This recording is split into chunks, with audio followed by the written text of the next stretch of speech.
First of all আমি আজকে machine learning এর তিনটে গুরুত্বপূর্ণ অ্যালগোরিদম নিয়ে ডিসকাস করব। তো মেশিন লার্নিং এর যে অ্যালগোরিদম গুলো আছে সেটা বোঝার আগে আমাদেরকে বুঝতে হবে যে মেশিন লার্নিং জিনিসটা কি।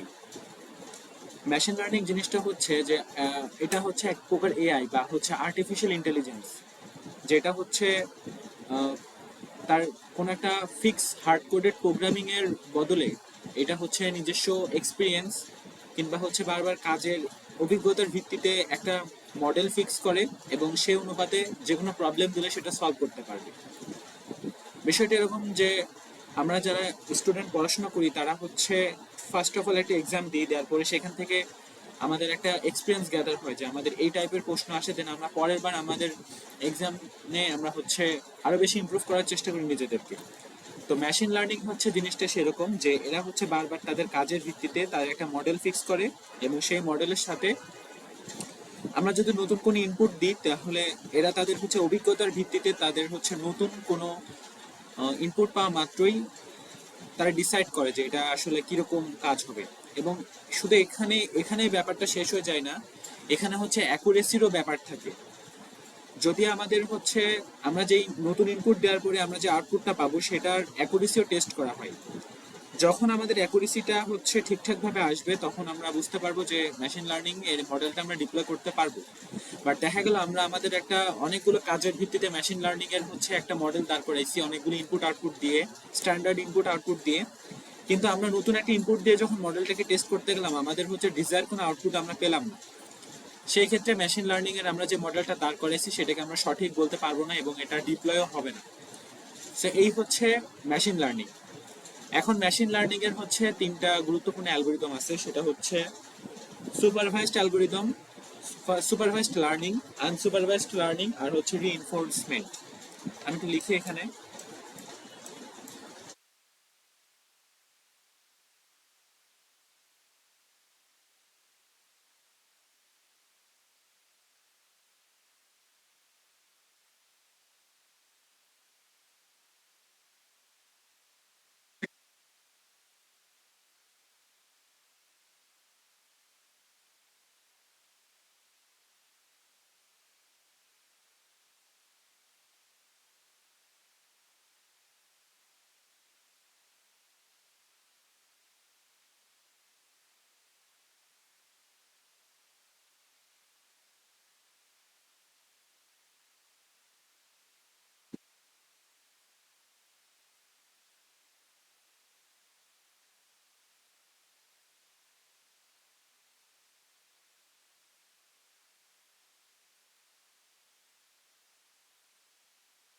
এখন সুপারভাইজড লার্নিং বলতে কি বোঝায়? সুপারভাইজড লার্নিং বলতে আমরা এই অ্যালগোরিদমটা ট্রেন করার একটা সিস্টেম।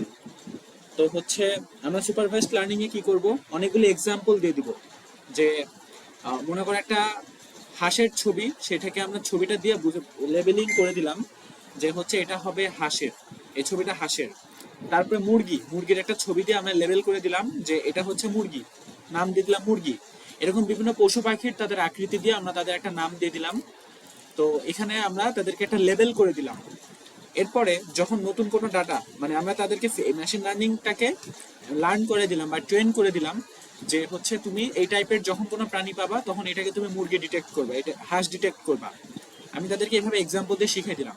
তো এটা কাইন্ড অফ ক্লাসিফিকেশন করা, আমরা প্রাণীগুলোকে ক্লাসিফাই করে তাদেরকে একটা করে নাম দিয়ে দিছি এবং তারা সেইভাবেই কাজ করছে।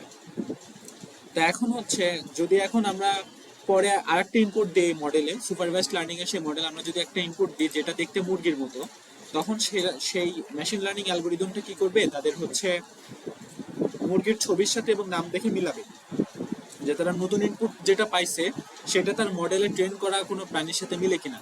যদি মুরগির সাথে মিলে তাহলে সেটাকে সুপারভাইজড অ্যালগোরিদমটা নাম দেবে মুরগির নামে। আর যেটা আনসুপারভাইজড সেটা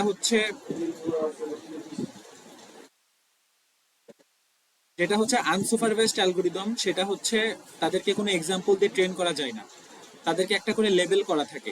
যেমন তাদেরকে একটা স্ট্রাকচার যদি দিয়ে দিই, একটা প্রাণীর স্ট্রাকচার দিয়ে যদি বুঝাই দিই বা তিন চারটা আলাদা আলাদা স্ট্রাকচার যদি দিয়ে দিই তখন তারা তাদের মধ্যে একটা করে কানেকশন বা কোরিলেশন বের করার চেষ্টা করে।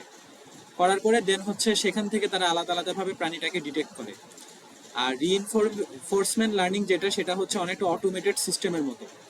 অটোমেটেড সিস্টেম বলতে হচ্ছে যেই মেশিন লার্নিং এর ক্ষেত্রে যেই যন্ত্রগুলো হচ্ছে স্বয়ংক্রিয়ভাবে কাজ করতে পারে। তো হচ্ছে এভাবে হচ্ছে রিইনফোর্সমেন্ট অ্যালগরিদমটা কাজ করে।